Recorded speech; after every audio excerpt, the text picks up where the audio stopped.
15वां अध्याय। जय विजय को सनकादि का शाप। श्री मैत्रेय जी ने कहा, विदुर जी, दिति को अपने पुत्रों से देवताओं को कष्ट पहुंचाने की आशंका थी, इसलिए उसने दूसरों के तेज का नाश करने वाले उस कश्यप जी के तेज वीर को 100 वर्षों तक अपने उदर में ही रखा।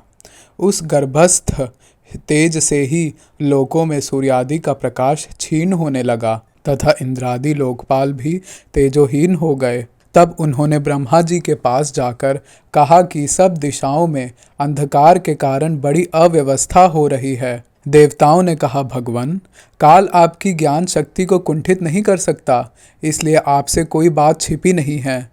आप इस अंधकार के विषय में भी जानते ही होंगे। हम तो इससे बड़े ही भयभीत हो रहे हैं। देवाधिदेव, आप जगत के रचयिता और समस्त लोकपालों के मुकुट मणि हैं। आप छोटे बड़े सभी जीवों का भाव जानते हैं। देव, आप विज्ञान बल संपन्न हैं। आपने माया से ही यह चतुर्मुख रूप और रजोगुण स्वीकार किया है। आपकी उत्पत्ति के वास्तविक कारण को कोई नहीं जान सकता। हम आपको नमस्कार करते हैं। आप में संपूर्ण भुवन स्थित है। कार्य कारण रूप सारा प्रपंच आपका शरीर है, किंतु वास्तव में आप इससे परे हैं। जो समस्त जीवों के उत्पत्ति स्थान आपका अनन्य भाव से ध्यान करते हैं, उन सिद्ध योगियों का किसी प्रकार भी ह्रास नहीं हो सकता, क्योंकि वे आपके कृपा कटाक्ष से कृत्य कृत्य हो जाते हैं तथा प्राण, इंद्रिय और मन को जीत लेने के कारण उनका योग भी परिपक्व हो जाता है। रस्सी से बंधे हुए बैलों की भांति आपकी वेदवाणी से जकड़ी हुई सारी प्रजा आपकी अधीनता में नियम पूर्वक कर्मानुष्ठान करके आपको बलि समर्पित करती है। आप सबके नियंता मुख्य प्राण हैं। हम आपको नमस्कार करते हैं। भूमन, इस अंधकार के कारण दिन रात का विभाग अस्पष्ट हो जाने से लोगों को सारे कर्म लुप्त होते जा रहे हैं, जिससे वे दुखी हो रहे हैं। उनका कल्याण कीजिए और हम शरणागतों की ओर अपनी अपार दया दृष्टि से निहारिए। देव, आग जिस प्रकार ईंधन में पड़कर बढ़ती रहती है, उसी प्रकार कश्यप जी के वीर से स्थापित हुआ यह दिति का गर्भ सारी दिशाओं को अंधकारमय करता हुआ क्रमशः बढ़ रहा है। श्री मैत्रेय जी कहते हैं, महाबाहो, देवताओं की प्रार्थना सुनकर भगवान ब्रह्मा जी हंसे और उन्हें अपनी मधुर वाणी से आनंदित करते हुए कहने लगे। श्री ब्रह्मा जी ने कहा, देवताओं, तुम्हारे पूर्वज मेरे मानस पुत्र सनकादि लोकों की आसक्ति त्याग कर समस्त लोकों में आकाश मार्ग से विचरा करते थे। एक बार वे भगवान विष्णु के शुद्ध सत्वमय सब लोकों के शिरोभाग में स्थित वैकुंठ धाम में जा पहुँचे। वहाँ सभी लोग विष्णु रूप होकर रहते हैं और वह प्राप्त भी उन्हीं को होता है जो अन्य सब प्रकार की कामनाएं छोड़कर केवल भगवत चरण शरण की प्राप्ति के लिए ही अपने धर्म द्वारा उनकी आराधना करते हैं। वहाँ वेदांत प्रतिपाद्य धर्म मूर्ति श्री आदि नारायण हम अपने भक्तों को सुख देने के लिए शुद्ध सत्वमय स्वरूप धारण कर हर समय विराजमान रहते हैं। उस लोक में नहश्रेयस नाम का एक वन है, जो मूर्तिमान कैवल्य सा ही जान पड़ता है। वह सब प्रकार की कामनाओं को पूर्ण करने वाले वृक्षों से सुशोभित है, जो स्वयं हर समय 6 ऋतुओं की शोभा से संपन्न रहते हैं। वहाँ विमानचारी गंधर्वगण अपनी प्रियाओं के सहित अपने प्रभु की पवित्र लीलाओं का गान करते रहते हैं, जो लोगों की संपूर्ण पाप राशि को भस्म कर देने वाले हैं। उस समय सरोवरों में खिली हुई मकरंद पूर्ण वासंतिक माधवी लता की सुमधुर गंध उनके चित्त को अपनी ओर खींचना चाहती है, परंतु वे उसकी ओर ध्यान ही नहीं देते, वरम उस गंध को उड़ाकर लाने वाले वायु को ही बुरा भला कहते हैं। जिस समय भ्रमर राज ऊंचे स्वर से गुंजार करते हुए मानो हरि कथा का गान करते हैं, उस समय थोड़ी देर के लिए कबूतर, कोयल, सारस, चकवे, पपीहे, हंस, तोते, तीतर और मोरों का कोलाहल बंद हो जाता है, मानो वे भी उस कीर्तनानंद में बेसुध हो जाते हैं। श्री हरि तुलसी से अपने श्री विग्रह को सजाते हैं और तुलसी की गंध का ही अधिक आदर करते हैं। यह देखकर वहाँ के मंदार, कुंद, कुर्बक, तिलक वृक्ष, उत्पल, रात्रि में खिलने वाले कमल, चंपक, अर्ण, पुन्नाग, नागकेसर, बकुल, मौलसिरी, अम्बुज, दिन में खिलने वाले कमल और पारिजात आदि पुष्प सुगंध युक्त होने पर भी तुलसी का ही तप अधिक मानते हैं। वह लोक वैदुर्य, मरकत मणि, पन्ने और सुवर्ण के विमानों से भरा हुआ है। ये सब किसी कर्म फल से नहीं, बल्कि एकमात्र श्री हरि के पाद पद्मों की वंदना करने से ही प्राप्त होते हैं। उन विमानों पर चढ़े हुए कृष्ण प्राण भगवत भक्तों के चित्तों में बड़े बड़े नितंबों वाली सुमुखी सुंदरियां अपनी मंद मुस्कान एवं मनोहर हास परिहास से काम विकार नहीं उत्पन्न कर सकती। परम सौंदर्यशालिनी लक्ष्मी जी, जिनकी कृपा प्राप्त करने के लिए देवगण भी यत्नशील रहते हैं, श्री हरि के भवन में चंचलता रूप दोष को त्याग कर रहती हैं। जिस समय अपने चरण कमलों के नुपुरों की झनकार करती हुई वे अपना लीला कमल घुमाती हैं, उस समय उस कनक भवन की स्फटिकमय दीवारों में उनका प्रतिबिंब पढ़ने से ऐसा जान पड़ता है मानो वे उन्हें बुहार रही हों। प्यारे देवताओं, जिस समय दासियों को साथ लिए वे अपने क्रीड़ावन में तुलसी दल द्वारा भगवान का पूजन करती हैं, तब वहाँ के निर्मल जल से भरे हुए सरोवरों में, जिनमें मूंगे के घाट बने हुए हैं, अपना सुंदर अलकावली और उन्नत नासिका से सुशोभित मुखारविंद देखकर यह भगवान का चुंबन किया हुआ है, यों जानकर उसे बड़ा सौभाग्यशाली समझती हैं। जो लोग भगवान की पापहारिणी लीला कथाओं को छोड़कर बुद्धि को नष्ट करने वाली अर्थ काम संबंधिनी अन्य निंदित कथाएं सुनते हैं, वे उस वैकुंठ लोक में नहीं जा सकते। हाय, जब वे अभागे लोग इन सारहीन बातों को सुनते हैं, तब ये उनके पुण्यों को नष्ट कर उन्हें आश्रयहीन घोर नरकों में डाल देती है। आहा, इस मनुष्य योनि की बड़ी महिमा है। हम देवता लोग भी इसकी चाह करते हैं। इसी में तत्व ज्ञान और धर्म की भी प्राप्ति हो सकती है। इसे पाकर भी जो लोग भगवान की आराधना नहीं करते, वे वास्तव में उनकी सर्वत्र फैली हुई माया से ही मोहित हैं। देवाधिदेव श्री हरि का निरंतर चिंतन करते रहने के कारण, जिनसे यमराज दूर रहते हैं, आपस में प्रभु के सुयश की चर्चा चलने पर अनुराग जन्य विहलतावश जिनके नेत्रों से अविरल अश्रुधारा बहने लगती है तथा शरीर में रोमांच हो जाता है, और जिनके से शील स्वभाव की हम लोग भी इच्छा करते हैं, वे परम भागवत ही हमारे लोकों से ऊपर उस वैकुंठ धाम में जाते हैं। जिस समय सनकादि और मुनि विश्व गुरु श्री हरि के निवास स्थान संपूर्ण लोकों के वंदनीय और श्रेष्ठ देवताओं के विचित्र विमानों से विभूषित उस परम दिव्य और अद्भुत वैकुंठ धाम में अपने योग बल से पहुँचे, तब उन्हें बड़ा ही आनंद हुआ। भगवत दर्शन की लालसा से अन्य दर्शनीय सामग्री की उपेक्षा करते हुए वैकुंठ धाम की 6 ड्योढ़ियां पार करके जब वे 7वीं पर पहुंचे, तब वहां उन्हें हाथ में गदा लिए हुए 2 समान आयु वाले देव श्रेष्ठ दिखलाई दिए, जो बाजूबंद, कुंडल और किरीट आदि अनेकों अमूल्य आभूषणों से अलंकृत थे। उनकी 4 श्यामल भुजाओं के बीच में मतवाले मधुकरों से गुंजायमान वनमाला सुशोभित थी, तथा बांकी भौहें फड़कते हुए नासिकारंध्र और अरुण नयनों के कारण उनके चेहरे पर कुछ क्षोभ के से चिन्ह दिखाई दे रहे थे। उनके इस प्रकार देखते रहने पर भी वे मुनिगण उनसे बिना कुछ पूछताछ किए, जैसे सुवर्ण और वज्रमय किवाड़ों से युक्त पहली 6 ड्योढ़ी लांग कर आए थे, उसी प्रकार उनके द्वार में भी घुस गए। उनकी दृष्टि तो सर्वत्र समान थी और वे निःशंक होकर सर्वत्र बिना किसी रोक टोक के विचरते थे।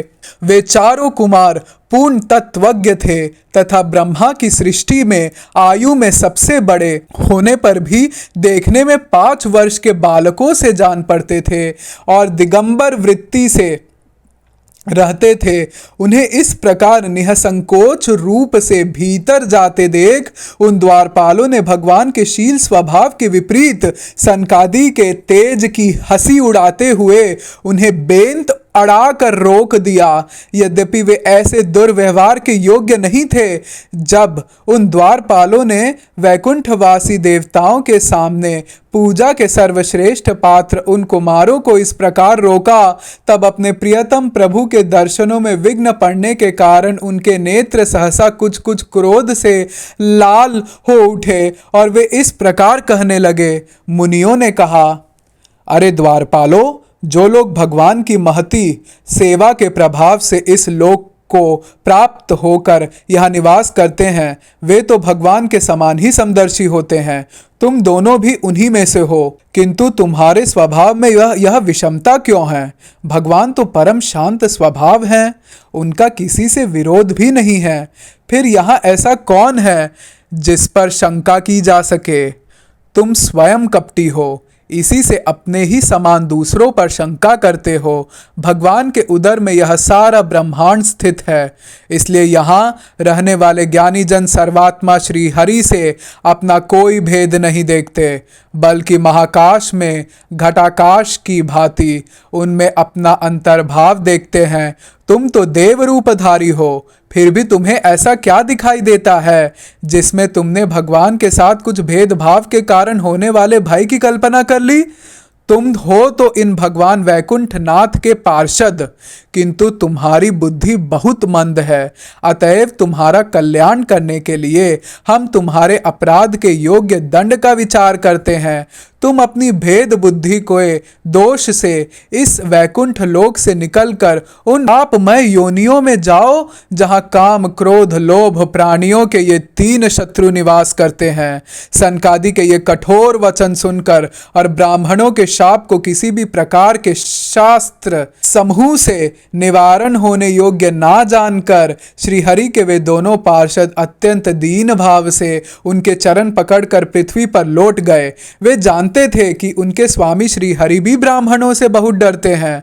फिर उन्होंने अत्यंत आतुर होकर कहा, भगवान, हम अवश्य अपराधी हैं, अतः आपने हमें जो दंड दिया है वह उचित ही है और वह हमें मिलना ही चाहिए। हमने भगवान का अभिप्राय ना समझकर उनकी आज्ञा का उल्लंघन किया है। इससे हमें जो पाप लगा है वह आपके दिए हुए दंड से सर्वथा धुल जाएगा, किंतु हमारी इस दुर्दशा का विचार करके यदि करुणावश आपको थोड़ा सा भी अनुताप हो तो ऐसी कृपा कीजिए कि जिसमें उन अधम माधम योनियों में जाने पर भी हमें भगवत स्मृति को नष्ट करने वाला मोह ना प्राप्त हो। इधर जब साधु जनों के हृदय धन भगवान कमलनाभ को मालूम हुआ कि मेरे द्वारपालों ने सनकादि साधुओं का अनादर किया है, तब वे लक्ष्मी जी के सहित अपने उन्हीं श्री चरणों से चल कर ही वहां पहुँचे, जिन्हें परमहंस मुनिजन भी ढूंढते रहते हैं, सहज में पाते नहीं। सनकादि ने देखा कि उनकी समाधि के विषय श्री वैकुंठ नाथ स्वयं उनके नेत्र गोचर होकर पधारे हैं। उनके साथ साथ पार्षदगण छत्र चामरादि लिए चल रहे हैं तथा प्रभु के दोनों ओर राजहंस के पंखों के समान 2 श्वेत चंवर डुलाए जा रहे हैं। उनकी शीतल वायु से उनके श्वेत छत्र में लगी हुई मोतियों की झालर हिलती हुई ऐसी शोभा दे रही है, मानो चंद्रमा की किरणों से अमृत की बूंदें झर रही हों। प्रभु समस्त सद्गुणों के आश्रय हैं। उनकी सौम्य मुख मुद्रा को देखकर जान पड़ता था मानो वे सभी पर अनवरत कृपा सुधा की वर्षा कर रहे हैं। अपनी स्नेहमयी चितवन से वे भक्तों का हृदय स्पर्श कर रहे थे तथा उनके सुविशाल श्याम वक्षस्थल पर सुवर्ण रेखा के रूप में जो साक्षात लक्ष्मी विराजमान थी, उनसे मानो वे समस्त दिव्य लोकों के चूड़ामणि वैकुंठ धाम को सुशोभित कर रहे थे। उनके पीतांबर मंडित विशाल नितंबों पर झिलमिलाती हुई करधनी और गले में भ्रमरों से मुखारित वनमाला विराज रही थी तथा वे कलाइयों में सुंदर कंगन पहने अपने एक हाथ गरुण जी के कंधे पर रख दूसरे से कमल का पुष्प घुमा रहे थे। उनके अमोल कपोल बिजली की प्रभा को भी लजाने वाले मकराकृत कुंडलों की शोभा बढ़ा रहे थे। उभरी हुई सुघड़ नासिका थी, बड़ा ही सुंदर मुख था, सिर पर मणिमय मुकुट विराजमान था तथा चारों भुजाओं के बीच महामूल्यवान मनोहर हार की और गले में कौस्तुभ मणि की अपूर्व शोभा थी। भगवान का श्री विग्रह बड़ा ही सौंदर्यशाली था। उसे देखकर भक्तों के मन में ऐसा वितर्क होता था कि इसके सामने लक्ष्मी जी का सौंदर्याभिमान भी गलित हो गया है। ब्रह्मा जी कहते हैं, देवताओं, इस प्रकार मेरे महादेव जी के और तुम्हारे लिए परम सुंदर विग्रह धारण करने वाले श्री हरि को देखकर सनकादि मुनीश्वरों ने उन्हें सिर झुकाकर प्रणाम किया। उस समय उनकी अद्भुत छवि को निहारते निहारते उनके नेत्र तृप्त नहीं होते थे। सनकादि मुनीश्वर निरंतर ब्रह्मानंद में निमग्न रहा करते थे, किंतु जिस समय भगवान कमल नयन के चरणारविंद मकरंद से मिली हुई तुलसी अंजरी के गंध से सुवासित वायु ने नासिकारंध्रों के द्वारा उनके अंतःकरण में प्रवेश किया, उस समय वे अपने शरीर को संभाल ना सके और इस दिव्य गंध ने उनके मन में भी खलबली पैदा कर दी। भगवान का मुख नील कमल के समान था, अति सुंदर अधर और कुंद कली के समान मनोहर हास से उसकी शोभा और भी बढ़ गई थी। उसकी झांकी करके वे कृत्य कृत्य हो गए और फिर पद्मराग के समान लाल लाल नखों से सुशोभित उनके चरण कमल देखकर वे उन्हीं का ध्यान करने लगे। इसके पश्चात वे मुनिगण अन्य साधनों से सिद्ध ना होने वाले स्वाभाविक अष्ट सिद्धियों से संपन्न श्री हरि की स्तुति करने लगे, जो योग मार्ग द्वारा मोक्ष पद की खोज करने वाले पुरुषों के लिए उनके ध्यान का विषय अत्यंत आदरणीय और नयनानंद की वृद्धि करने वाला पुरुष रूप प्रकट करते हैं। सनकादि मुनियों ने कहा, अनंत, यद्यपि आप अंतर्यामी रूप से दुष्ट चित्त पुरुषों के हृदय में भी स्थित रहते हैं, तथापि उनकी दृष्टि से ओझल ही रहते हैं, किंतु आज हमारे नेत्रों के सामने जो आप साक्षात विराजमान हैं, प्रभो, जिस समय आपसे उत्पन्न हुए हमारे पिता ब्रह्मा जी ने आपका रहस्य वर्णन किया था, उसी समय श्रवणंध्रों द्वारा हमारी बुद्धि में तो आप आ विराजे थे, किंतु प्रत्यक्ष दर्शन का महान सौभाग्य तो हमें आज ही प्राप्त हुआ है। भगवान, हम आपको साक्षात परमात्मा तत्व ही जानते हैं। इस समय आप अपने विशुद्ध सत्वमय विग्रह से अपने इन भक्तों को आनंदित कर रहे हैं। आपकी इस सगुण साकार मूर्ति को राग और अहंकार से मुक्त मुनिजन आपकी कृपा दृष्टि से प्राप्त हुए सुदृढ़ भक्ति योग के द्वारा अपने हृदय में उपलब्ध करते हैं। प्रभो, आपका सुयश अत्यंत कीर्तनीय और सांसारिक दुखों की निवृत्ति करने वाला है। आपके चरणों की शरण में रहने वाले जो महाभाग आपकी कथाओं के रसिक हैं, वे आपके आत्यांतिक प्रसाद मोक्ष पद को भी कुछ अधिक नहीं गिनते।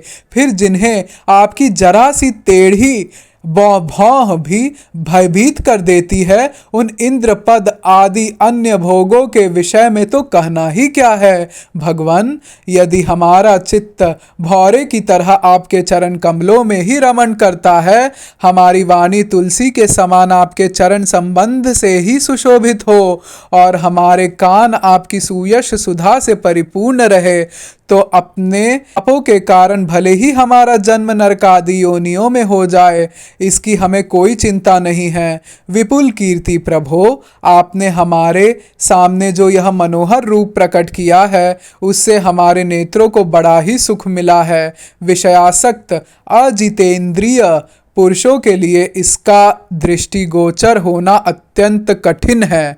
आप साक्षात भगवान हैं और इस प्रकार स्पष्टतया हमारे नेत्रों के सामने प्रकट हुए हैं। हम आपको प्रणाम करते हैं। श्रीमद्भागवते महापुराणे पारमहंसायां संहितायां तृतीयस्कन्धे जयविजययोः सनकादिशापो नाम 15 अध्यायः।